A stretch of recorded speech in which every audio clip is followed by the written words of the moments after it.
명쾌한 해설을 해주실 뉴스 전문가 두 분 스튜디오에 나와 있습니다. 먼저 김성환 시사평론가 나오셨습니다. 안녕하십니까? 네, 어서 오십시오. 자, 다음으로 백성문 변호사 나와 계십니다. 어서 오십시오. 네, 안녕하세요.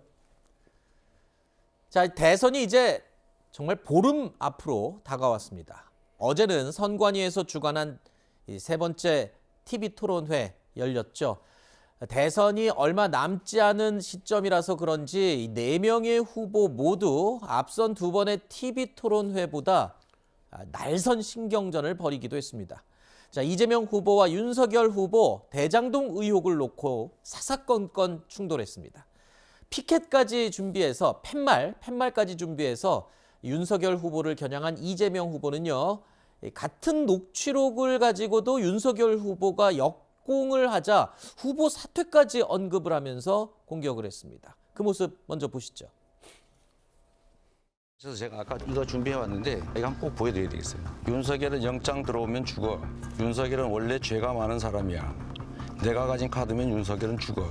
이거 들어보셨지요? 녹취록에 있는 거. 김만배의 녹취록입니다. 검찰 녹취록. 윤석열은 나하고 욕하면서 싸우는 사람이야. 자, 그 사람들은 뭐 우리 이재명 후보하고 훨씬 가까운 측근이고 저는 뭐 10년 동안 본 적도 없고 정영학이라는 사람은 알지도 못할 뿐만 아니라 뭐 내용이 없지 않습니까? 거기다가 제가 듣기로는 그 녹취록 끝부분을 가면 이재명 게이트란 말을 김만배가 한다고 그러는데 그 부분까지 다 좀 포함해서 말씀을 하시는 게 어떠냐. 저는 그 사람들 정영학 남욱 본 일도 없어요. 무슨 측근에 가까운 사람입니까? 그리고 이재명 게이트라고 있다고요. 그 녹취록 중에 내세요. 지금 허위 사실이면 후보 사퇴하시겠습니까? 들으신 것처럼 특히 이재명 후보는요. 검찰총장 출신인 윤석열 후보를 향해서 검사의 양심까지 언급을 하면서 공세를 펼쳤습니다.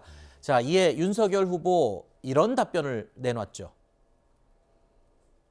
이 범죄 집단한테 이익을 준 사람이 문제입니까? 피해를 준 사람이 문제입니까? 저는 피해를 줬잖아요. 개발 못하게 했고 봐주는 것도 한계가 있다고 했다면서요. 도대체 봐준 건 뭐고 못 봐준 건 뭔지 궁금한데 이분들이 저한테 대해서 이렇게 얘기해요. 김만배, 내가 피해만 입었다. 나한테 괴롭힌 사람이다. 남욱, 12년 동안 CR이 안 먹히더라. 정영학, 우리끼리 돈 주고 받은 이재명 알면 우리 큰일 난다. 절대 비밀이다.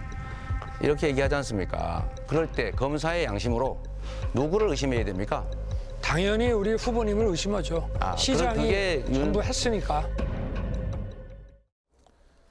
들으신 것처럼 화천대유 대주주 김만배 씨의 녹취록을 두고 두 후보가 아주 예민하게 날선 공방을 이어간 겁니다. 이재명 후보는 그 녹취록 안에 이재명 게이트라는 말이 있느냐 없느냐를 두고 그러니까 없다라고 하면서 만약에 없다면 후보 사퇴까지 하겠느냐라고 윤석열 후보를 공격을 했죠.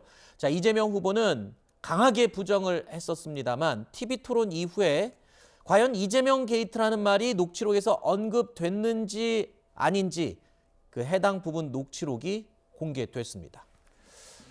자, 보시는 것처럼 이 녹취록이 공개되자 국민의힘은 오히려 이재명 후보를 향해서 자, 사퇴를 하라라고 압박을 가하고 있습니다. 이재명 후보 측은 이재명 때문에 일이 잘 안 된다는 취지였을 것이라며 해명을 했습니다. 이재명 후보야말로 거짓말했더라고. 어제 이재명 게이트 안 나온다고 거짓말하시던데 이재명 후보 빨리 사퇴해야 될 것 같아요. 자기가 이재명 게이트란 말 안 나온다고 책임지고 사퇴하라 그랬잖아요. 자기 말 책임져야죠. 사퇴하라니까 진짜 사퇴하는 줄 알겠냐고 또 그렇게 말할 것 같은데요. 저는 저 부분에 대해서 내용 전모를 잘 모르기 때문에 제가 하나 코멘트하는 건 좀 적절하지 않은데 제가 알기로는 저게 이재명 때문에 일이 안 된다라는 취지의 이야기로 저는 알고 있고요. 근데 이재명 때문에가 아니라 이재명 게이트 때문에 이랬는데. 예, 그러니까 그 입구에서 지킨다라는 그런 의미의 게이트인 것 같고요. 근데 제가 전문을 보지 않았기 때문에 쉽게 평가하는 건 적절하지 않은 것 같습니다. 자, 이재명 후보는요. 펜발까지 준비해서 윤석열 후보를 향해서 공세를 펼친 모습을 볼 수 있었는데 그런데 오히려 저 녹취록 내용을 팻말에 적어서 공격을 하려고 했었는데 지금 이재명 게이트라는 말이 있냐 없냐를 두고 이재명 후보가 만약에 없으면 후보 사퇴하라라고까지 했는데 결국 있잖아요. 오히려 역공을 받는 상황이 됐네요. 사실 이재명 후보 입장에서 어제 굉장히 발끈할 수밖에 없었을 것 같아요.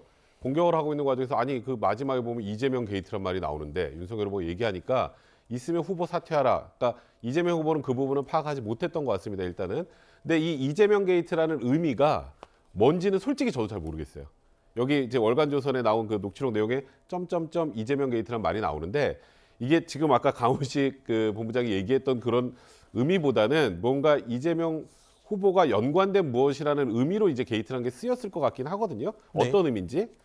근데 이제 이게 나온 이상 이제 대중들의 인식은 그게 있는데 이재명 게이트란 말이 있는데 하고 대장동에 관련해서 다시 이재명 후보와 관련성을 사람들이 주시하고 생각할 수밖에 없는 부분이 있기 때문에 네. 이재명 후보 입장에서는 사실 어제 좀 손해를 많이 봤다 이렇게 개인적으로 생각이 듭니다. 평론가님. 네, 저는 뭐 생각이 좀 다른데요. 네. 왜냐하면 좀 이상해요, 보도가. 네. 월간조선에서 보도했다고 하면은 이전에 이제 우리가 녹취록이라고 얘기하는 게 한국일보가 보도한 거잖아요. 네. 한국일보는 지속적으로 그 내용들을 보도해 왔습니다. 상당히 많은 분량의 녹취록을 확보를 한 것으로 보이거든요. 근데 월간조선은 딱 요만큼만 보도했어요. 도대체 어떤 녹취록을 어떻게 입수했는지를 알 수가 없어요. 그러니까 구체적으로 만약에 녹취록을 입수했다고 하면 그 내용들을 좀 더 많이 보도를 했어야지 정상인데 왜 이것만 보도했는가, 이게 첫 번째로 의문이고요. 두 번째로는 보도를 했다 그러면 다시 한번 녹취록 보여주셨으면 좋겠는데 이재명 게이트 때문에 그 앞에 무슨 말이 있는지가 점점점 이렇게 돼 있어요. 녹취록이 있다면서요. 그러면은 그 녹취록 앞부분에 무슨 맥락의 얘기가 있는지를 보도를 해줘야 될 거 아닙니까? 그래야 이재명 게이트라는 말이 왜 나오게 됐는지를 알 수가 있는 거 아니에요?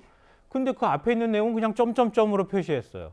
그 위에 있는 오리역은요, 제가 추정컨대 오리역 개발에 굉장히 관심이 많았잖아요. 김만배 씨가 굉장히 관심이 많았죠. 이전에 조선일보에서도 오리역 개발에 관심 많았다고 보도한 적도 있거든요. 근데 오리역 개발은 은수미 시장 때 지금 추진하고 있는 상황들이에요. 그거하고 이재명 게이트라는 말은 완전히 맥락이 다른 얘기예요. 근데 그 앞에 어떤 맥락의 얘기들이 있었는지를 알려줘야 되는데 네. 그 녹취록을 갖고 있다는 언론사가 왜 그걸 공개 안 하는지 좀 납득이 좀 안 되고요. 네네. 그리고 지금 공개된 녹취록이 2019년 12월부터 길게 잡으면 2020년 10월 정도까지 얘기가 나온 거예요. 이재명 후보가 대장동 몸통이라면서요. 근데 그 10개월 동안 대장동 일당이 만나가지고 이익 배분 문제 가지고 그렇게 얘기를 했는데 하다못해 이재명한테 돈이 어떻게 들어가고 7명의 50억 클럽 이름까지 다 나오고 얘기가 나왔는데 어떻게 대장동 몸통이라고 하는 이재명이라는 이름이 그렇게밖에 안 나옵니까? 상식적으로 이해가 안 되잖아요. 네. 근데 윤석열 후보 이러면 여러 차례 언급이 되면서 죽어 뭐 이런 얘기까지 하고 있잖아요. 이거 어떻게 설명할 겁니까? 네. 납득이 잘 안 된다는 거예요, 상식적으로. 네. 짧게 말씀드리면 저는 개인적으로 생각할 때 제가 아까 말씀드렸던 것처럼 이 이재명 게이트 의미가 저도 뭔지 모르겠다고 말씀을 먼저 사전에 드렸고요. 근데 대신에 정반대로 아까 내가 가진 카드면 죽어라고 할 때 그 카드가 뭔지 나왔나요? 녹취록에서? 어차피 양쪽 다 불투명한 거 가지고 공격하고 있는 상황이기 알겠습니다. 때문에 이 한쪽이 뭐가 더 잘했다 잘못했다를 논할 부분은 좀 아니지 않나 아니, 싶습니다. 그러니까 제가 말씀드린 거는 그 내용은 잘 모를 수 있지만 상식적으로 이재명이 몸통이라고 하면 하다못해 이재명한테 돈이 어떻게 건너간다거나 이재명에 대한 언급이 여러 차례 나와야 되잖아요, 계속. 그러니까 그 부분에 대해서 말씀드리는 거예요. 알겠습니다. 근데 상식적으로 안 나오고 있잖아요. 그 이유를 모르겠다는 거예요. 네.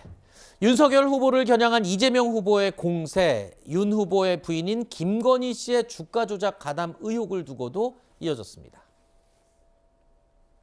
윤 후보님, 전에 이제 2010년 5월 이후에는 즉 주가 조작이 이루어진 시점에는 부인의 주식 거래가 없었다, 돈 남은 것도 없었다 이렇게 말씀하셨는데 그 후에 몇 차례 물어보니까 계속 딴 말씀만 하셨어요. 오늘은 딱 그 부분에 대한 질문에 답을 해주십시오. 2010년 5월 이후 추가의 주식 거래가 있었는지. 두 당연히 번째로 주식했죠. 두 번째로 제 처가. 주식 거래에서 돈을 버는 게 있는지 손해만 봤는지. 아니 손해 본 것도 있고 뭐 좀 번 것도 있고 하니까 정확하게 그 수익이 얼마나 되는지를 알 수 없습니다. 그러면 어쨌든 주식 투자 주가 조작에 참여해서 돈을 버는 건 사실이군요. 주가 조작에 참여한 사실은 없습니다. 부인께서는 네. 월급 200만 원을 꽤 오랫동안 받았던 것 같은데 그 외 수입은 없었고 뭐 어떻게 70억 자산가가 됐을까요? 저는 원래 오래 전부터 재산을 가지고 있었고 2010년 이전부터도 상당한 자산을 가지고 있었습니다. 한번 확인해 보죠 뭐.